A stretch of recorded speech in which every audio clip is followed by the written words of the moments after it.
தூதர்கள் எல்லாரும் எப்படிப்பட்டவர்களா இருக்கிறாங்க, எப்படி விதமாக இருக்கிறார்கள், எந்தெந்த வரிசையை ஆண்டவர்களை வைத்திருக்கிறார் என்கிற ஒரு காரியம் இந்த உலகத்திலே திருச்சபை மக்கள் நன்கு அறிவது மிக அவசியமான ஒரு காரியமாக இருக்கிறது.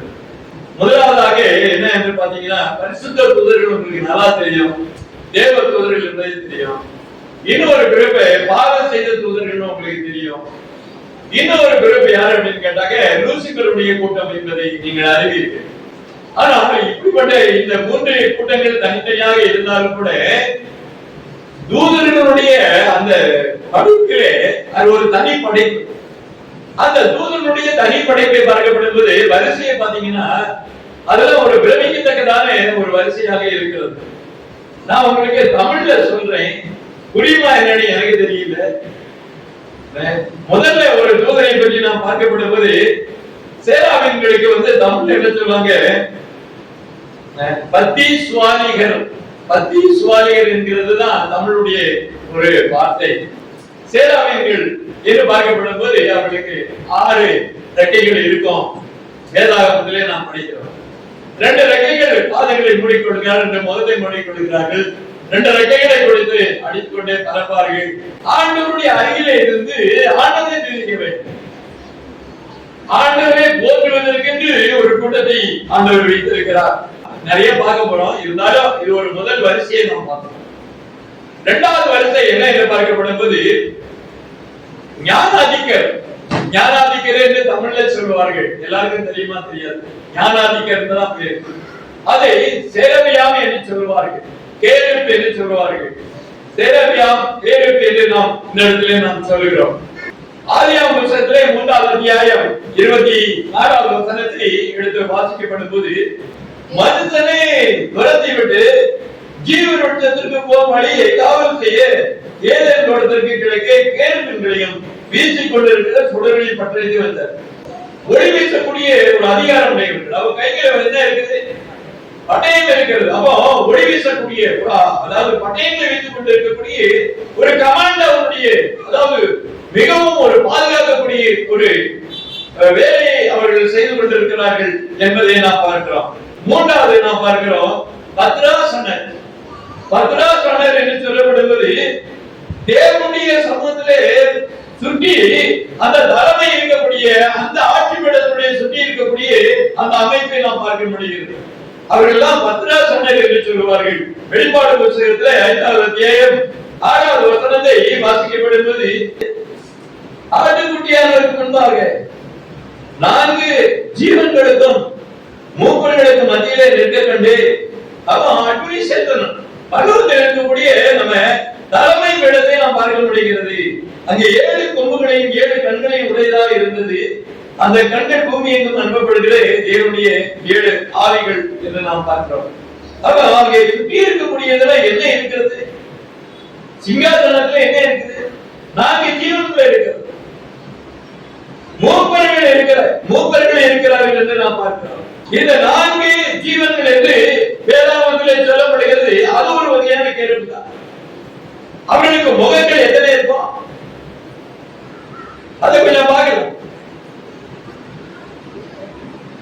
எஜேக்கியேல் புத்தகத்துல நிறைய காரியம் சொல்லி இருக்கு. ஆனா இங்கே சொல்லப்பட்டிருக்கிற 4 ஜீவன்கள், அங்கே சொல்லப்பட்டிருக்கிற 4 ஜீவன். அப்ப என்ன, தேவன் ஒவ்வொரு அமைப்புகளையும் வரிசையாக வரிசைப்படுத்தி வைத்திருக்கிறார். இதெல்லாம் நம்ம என்னைக்கு பார்த்தோம், என்னைக்கு கேட்டோம். தலைமை ஆட்சியாளருடைய சமூகத்திலே தலைமை மத்தியிலே இருக்கக்கூடிய அந்த 4 ஜீவன்களை நாம் வித்தியாசமாக நாம் பார்க்க முடிகிறது. அதுக்கு அடுத்து நாம் முதல்ல மேலோட்டமா சொல்லிக் கொண்டிருக்கோம். அதுக்கப்புறம் பாத்தீங்க அப்படின்னு கேட்டீங்கன்னா நாதகிருத்தியர். நாதகிருத்தியர் தான் உங்களுக்கு தெரியும். கையில என்ன வச்சிருப்பாங்க, இசைகளை வைத்திருப்பார்கள். நாதம், நாதம் என்றால் என்ன, நாதம் என்றாலே உள்ளாங்குடல நம்ம பேசுறோம், நம்ம பாடுறோம். இசை கருவியினாலே நாம் பாடுகிறோம், நாதத்தை உள்ளே கொண்டு வருகிறோம், நாதத்தை நாம் பிறப்பிக்கிறோம். சரீரம் இருக்குது, இந்த சவுண்ட் நம்ம பேசுறோம், இதெல்லாம் எங்க இருந்து வந்தது, சரீரத்துக்குள்ளே இருந்தா வருது. அது மாதிரி இசை கருவிகளுக்குள்ளேயும் அந்த உடல் அமைப்பை பொறுத்து அதுக்குள்ளே இருந்துதான் அந்த நாதம் வெளிவருகிறது. அப்ப நாக்கு மாதிரி உள்ளே இருக்கக்கூடிய அந்த பட்டன்ஸ் எல்லாம் வச்சிருக்கிறாங்க. அப்ப அந்த சுரத்தை அந்த ஒலிகளை நேர்த்தியாக கொடுக்கக்கூடிய ஒரு அமைப்பு பார்க்கப்படுவது நம்ம சரீரத்தை பார்த்துதான் நாதங்களே உருவாச்சு, இசைக்கருவிகளே உருவாச்சு. ஆனால் இங்கே பார்க்கப்படுவது இந்த நாத கிருத்திகள் என்று சொல்லப்பட்டா அவருக்கு யார் என்று பார்க்கப்படுவது ஆண்டவர் இந்த பூமியிலே எல்லாவற்றையும் படைக்கிறார். பூமியில ஒன்றத்தை படைக்கிறார். படைக்கும் போது அங்க இருக்கக்கூடிய சேனைகள் உட்கார்ந்து என்ன பண்றாங்க அப்படின்னா ஆண்டவருடைய சமத்திலே அவர்கள் பாடுகிறார்கள், கரகோஷம் பண்ணுகிறார்கள். யோபுடைய புத்தகம் 38ஆம் அத்தியாயம் 7ஆம் வசனத்திலே ஆண்டவர் இந்த பூமியை படைக்கின்ற நாட்களிலே அவர்கள் துதிக்கப்பட்டு முழக்கத்தை முழங்கிக் கொண்டிருந்தார்கள் என்பதை நாம் பார்க்க முடிகிறது என்று வாசிக்கி. அப்பொழுது விடிய காலத்து நட்சத்திரங்கள் ஏகமாய் பாடி தேவபுத்திரர், அங்கே தேவபுத்திரர் என்று சொல்லப்பட்டிருக்கிறது. அவர்கள் யார் என்றால் நாத கிருத்திகள், பாடுகிறவர்கள், சுரமண்டலங்களை இசைக்கிறவர்கள். இப்படிப்பட்ட ஒரு பெரிய காரியத்தை ஆண்டவர் அணியணியாக ஒவ்வொன்றையும் தன்னுடைய வரிசையில வைத்திருக்கிறார். அதே போல ஆண்டவராய் இயேசு கிறிஸ்து பூமியிலே பிறந்த போது கூட லூகாவுடைய புத்தகம் 2ஆம் அத்தியாயம் 9ஆவது வசனத்தை நாம் வாசிக்கப்படும்போது இந்த நாத கிருத்திகள் அங்கே வந்திருக்கிறார்கள். அவர்கள் பாடிய பாடல்கள் அங்கே இருக்கிறது என்பதை நாம் வாசிக்கப்படுகிறது என்று வாசிக்க. அவர்களிடத்தில் வந்து நின்றான். கர்த்தருடைய மகிமை அவர்களை சுற்றிலும் பிரகாசித்தது. கர்த்தருடைய தூதன் அங்க வந்து நிற்கிறான். கர்த்தருடைய மகிமை சுற்றிலும் பிரகாசித்தது என்று நாம் பார்க்கிறோம். அப்ப ஒரு தூதன் என்று பார்க்கப்படும் போது பிரகாசிக்கிற ஒரு தூதன் வந்து செய்தி அறிவிக்கிறான் என்று நாம் பார்க்கிறோம். அதுக்கு கீழே 13ஆவது வசனம் வாசிக்க.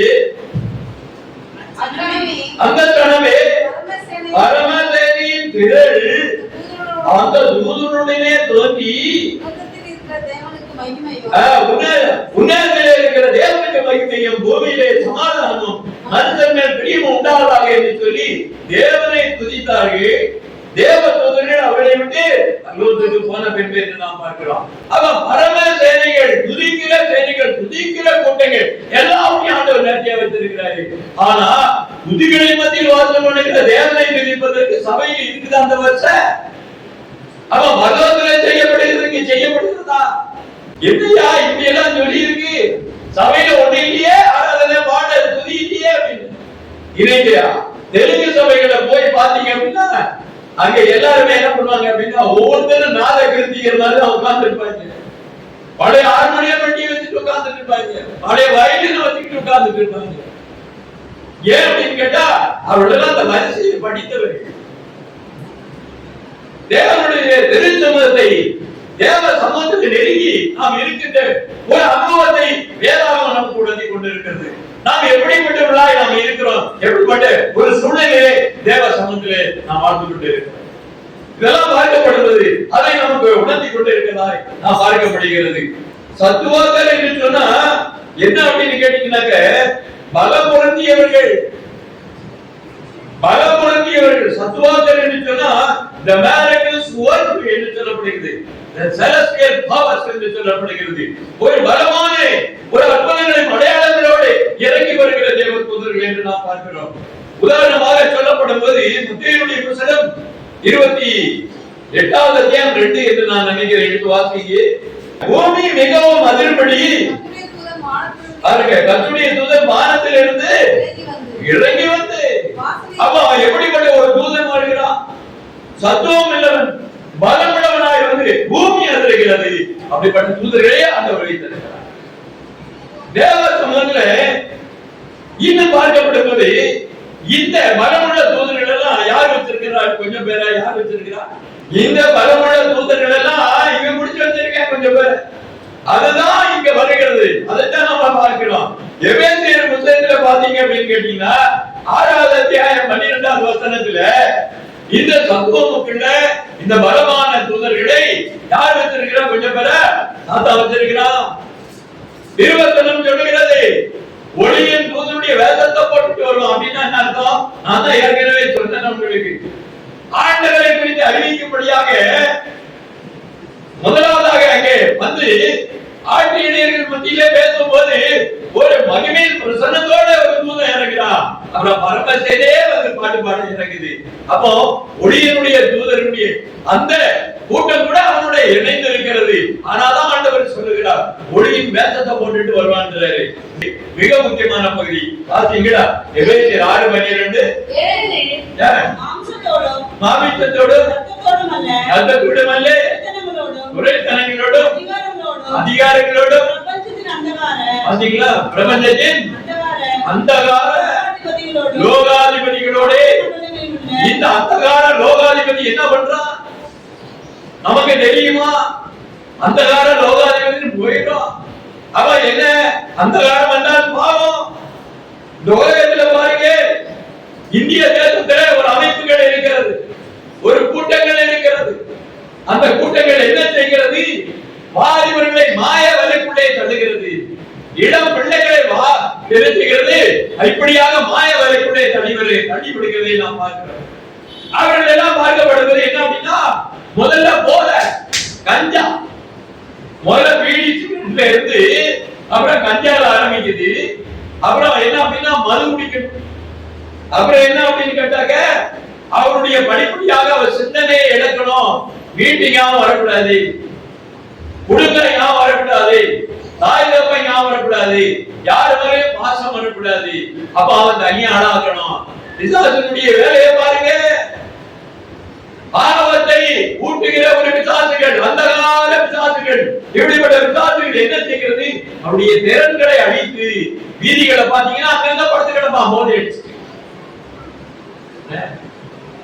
இப்படியே போதையை ஒடிச்சுட்டு அப்படியே மட்டையாடும் படுத்து கிடப்பான். சோசியல் மீடியால பாத்தீங்க அப்படின்னு கேட்டீங்கன்னா நிறைய பேர் செல்போனை வச்சுக்கிட்டு அதுல ஒரு சாத்தா அம்புட்டே தரலாம்.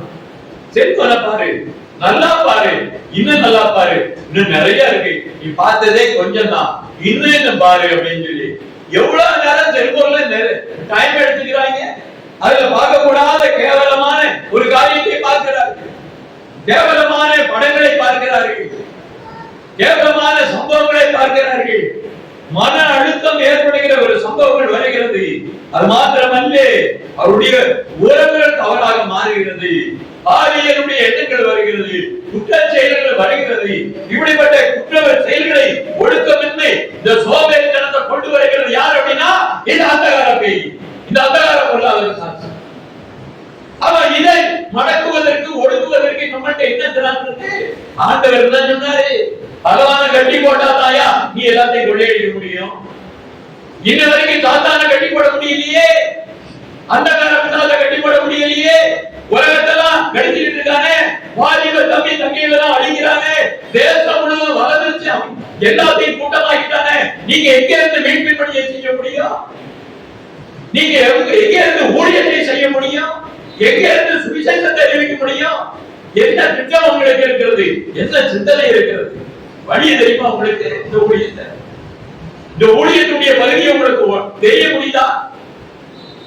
நிறைய பேர் ஊழியர்கள் என்ன பண்றாங்க, இந்த மாதிரி இந்த ரெக்கார்டிங்ல இருக்கக்கூடிய, இந்த விபச்சாரத்துல பாலியல்ல செக்ஸுவல்ல இருக்கக்கூடிய, நிறைய போதையில இருக்கக்கூடியவங்க மீட்டெடுக்கிற ஊழியங்களை நிறைய பேர் செய்யறாங்க.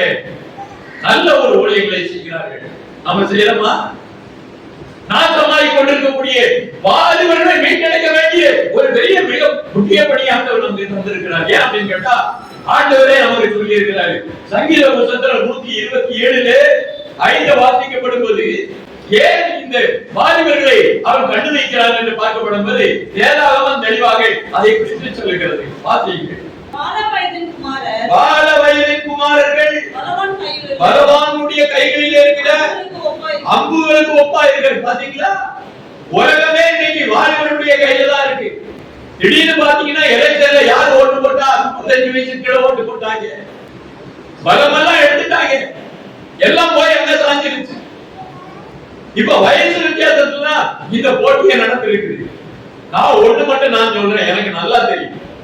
நீங்க ஏற்றுக்கொண்டாலும் சரி, ஏற்றுக்கொள்ளாட்டாலும் சரி, டாக்டர் கே.ஏ. பாலி தமிழ்நாட்டுக்கு வந்திருந்தாரு. அமெரிக்கால இருந்து வந்தப்போ வரவேற்கும்படியாக போகக்கூடிய கூட்டத்துல நான் 3வது ஆளா நின்றேன்.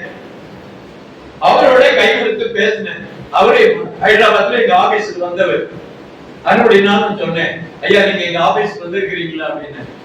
அவரை சந்தோஷப்பட்டு சிரிச்சுக்கிட்டாரு, கை கொடுத்தாரு. அப்புறம்தான் சொன்னாரு என்ன அப்படின்னு கேட்டா, இயேசுவை இந்த நாட்களிலே இந்த தமிழ்நாட்டுல ஏற்றுக்கொண்டால் யார் ஏற்றுக்கொள்ளணும்? பழைய முதலமைச்சர் ஏற்றுக்கொள்ளணும், குடும்பம் ஏற்றுக்கொள்ளணும். உங்களுக்காக தான் நான் மீட்டிங்கே போட்டிருக்கேன். 9 மாசத்துக்கு முன்னாடி சொல்லி இருக்கிறேன். 3 மாசமா நான் பெர்மிஷன் கேட்டுக்கிட்டே இருந்தேன், கொடுக்கவே இல்லை. ஒரு வாரத்துக்கு முன்னாடி வெள்ளிக்கிழமை நீ எனக்கு சாயந்தரம் பெர்மிஷன் கொடுக்குற. அப்போ என் கூட்டத்தை நடத்தக்கூடாது உன்னுடைய திட்டம். நீ இயேசுவை அவமானப்படுத்துற என்ன இல்லை. நான் உன்னை ஆசீர்வதிக்கிறது ஆண்டவரே என்ன அனுப்பிச்சார். நீ என்ன ஆசீர்வாத நீ உன் குடும்பத்துல ஒருத்த கூட வரல. அதனால you will become ex minister. என்ன சொன்னாரு? நீ என்ன பண்ணுவ? பழைய மந்திரியா வீட்டுல உட்காருவ, நீ கூட ஜெயிக்க மாட்ட அப்படின்னு சொன்னாலும் கேட்பா. பேப்பர் டிவில எல்லாம் போய் பாருங்க, கேஎபால் சென்னையுடைய மீட்டிங் பாருங்க, இதத்தான் சொன்னாரு. வேற எதுக்கு நான் இந்த சென்னைக்கு வரணும்? நான் ஒரு கம்பெனியை கூப்பிட்டு, ஐடி கம்பெனி இந்தியாவில் வரக்கூடிய அத்தனை கம்பெனிக்கு காரணமே கேஎபால். அமெரிக்காவில் அவர் சொன்ன அவ்வளவு ட்ரம்ப் ஜெயிப்பான்னு சொன்னது அவர் தான். உலகத்துல 185 நாடுகள்ல யார் யாரு ஜெயிச்சு வருவாங்க அப்படின்னு சொல்லி கூப்பிட்டு ஆண்டவருடைய திருவசனத்தை சொல்லி திருக்கதர்சனத்தை சொன்ன மனுஷன் தான். ஆனா பாக்குறதுக்கு அப்பாவிய கருப்பா சாதாரண ஆளா இருப்பாரு. ஆனா அவருக்குள்ள ஆண்டவர் ஒர்க் பண்றாரு. யார் சொன்னா? அன்னைக்கு உனக்கு கூட்டனோட தொடங்கி இருக்குது, 1 மணி நேரம் உனக்கு டைம் தரேன். நீ கோபாலபுரத்துல இருந்து 1 கிலோமீட்டர் தான். நீ ஒய்எம்சிக்கு வந்து ஆண்டவருடைய ஆசீர்வாதத்தை வாங்கிட்டு போன அப்படின்னா நீ கவர்மெண்ட் நடத்துவ, இல்லைன்னா உனக்கு கவர்மெண்ட் கிடையாது போ அப்படின்னு சொல்லி நீ ஆண்டவரை நீ அவமானப்படுத்தி இருக்கிற. என்ன இல்ல ஆண்டவர் இதை சொன்னாரு. அதனாலதான் இந்த மாதிரி ஆச்சு. அவரே ஜெயிக்க மாட்டார் சொன்ன ஒரு ஊழியக்காரன்னா டாக்டர் கேஎப்பா. அப்போ தேவனுடைய ஆவியானவர் இந்த தேசத்துல தமிழ்நாட்டுல அவர் சொன்னாரு, தமிழ்நாட்டை தேவனுக்கு பிரியமாக மாற்றணும், நிறைய ஊழியர்களை பெருக செய்ய வேண்டும். லட்சக்கணக்கில் பல 3 லட்சம் குழந்தைகளுக்கு சரியான ஆகாரம் இல்லாம அனாதை ஆகப்பட்டு கிறிஸ்துவர்களுக்கு தமிழ்நாட்டில் கிடக்கிறாங்க. அதெல்லாம் யாரு போய் உதவி செய்வா? நீங்க வாலிப பிள்ளைகளை யாரு காப்பாற்றுவா? வேதாகமம் சொல்கிறது அவருடைய மீட்டெடுக்கிற பணியை ஆண்டவர் சொல்கிறார், சொல்லி கொடுக்கிறாரு. ஆனா சாத்தா அந்தகார பேய் அவருடைய மடைக்கு வைத்திருக்கிறார். வானத்திலே என்ன பண்ணினா மேலேயும் ஒரு குடத்தை பிடிச்சானா, பூமியிலே வந்து அந்த குடத்தை பிடிக்கிறான். பிடிச்சு என்ன நடக்குது பாருங்க, கீழே பாருங்க. நான் இதை சொல்றேன்னு தப்பா நினைச்சுக்க, நடந்த சமாச்சாரம். இப்படிப்பட்ட ஒழுக்கமின்மை, சோம்பேறித்தனமான சில சம்பவங்களை இந்த நாட்களிலே வாலிபர்களுக்கு ஏற்படுத்தி அவங்களை கொலைகாரர்களாகி குற்ற பின்னணிகளாகி நீங்க போய் கிறிஸ்தவனா கொல்லு, முஸ்லீம்னா கொல்லு, ஆலயத்தினா ஓட, அவங்க யாரு அந்த பைக்ல போறாங்களா குடும்பத்தோட அடிச்சு கொல்லு, அதோ ஊழியக்காரங்க போறாங்களா அவங்கள சுட்டு கொல்லு. இதெல்லாம் யாரு? இந்த அந்த கால பேய் பண்றவன். அவன் தான் டீல் பண்ணிட்டு இருக்கான், அவன் தான் நடத்தி கொண்டு இருக்கிறான். வாலிப தம்பி தங்கைகளை சாத்தான் கெடுத்துக் கொண்டு இருக்கிறான். நீங்க என்ன பண்ணி கொண்டு இருக்கிறீர்கள்? இதுதான் இந்த கேள்விகளாக இருக்கிறது. அப்ப என்ன? அந்த கால லோகாதிபதிகள் அதிலே அதிபதிகள் இருக்காங்க, அதிலே பிரபுக்கள் இருக்காங்க, அதிலே கேட்டகரி இருக்கு, அதனுடைய அதிபதிகள் இருக்காங்க. பாத்தீங்களா? அப்ப என்ன? ஒரு தமிழ்நாட்டுல ஒரு அதிபதி இருக்கான். அவன் வந்துதான் என்ன பண்ணான் அப்படின்னா இங்க உள்ள சிஎம் டீல் பண்ணுவான். ஒவ்வொரு ஸ்டேட்டுக்கும் ஒரு அதிபதி இருக்கிறான். எது அப்படின்னா இந்த பொல்லாத ஆவிகளுடைய அதிபதி ஒவ்வொரு ஸ்டேட்லயும் டீல் பண்ணிட்டு இருக்கான். புரிஞ்சிருப்பீங்கன்னு நினைக்கிறேன். அது வசனம் இருக்கு நிறைய. ஒரு எக்ஸாம்பிள் உங்களுக்கு கொடுத்துடலாம். தானியேலுடைய புத்தகத்தை எடுத்துக்கொள்ளுங்க, இருந்தாலும் சொல்லிடுவோம். தானியேல் புத்தகம் 10வது அத்தியாயத்திலே 13 வாசிங்க. பெர்சியா ராஜாவின் அதிபதி 21 நாள் மட்டும் என்னோட எதிர்த்து நின்றான். அப்ப தானியேலோட எதிர்த்து நின்றது யாரு? ரைட்டுங்க. அந்த சாத்தான் அவனுடைய கேட்டகரி என்ன?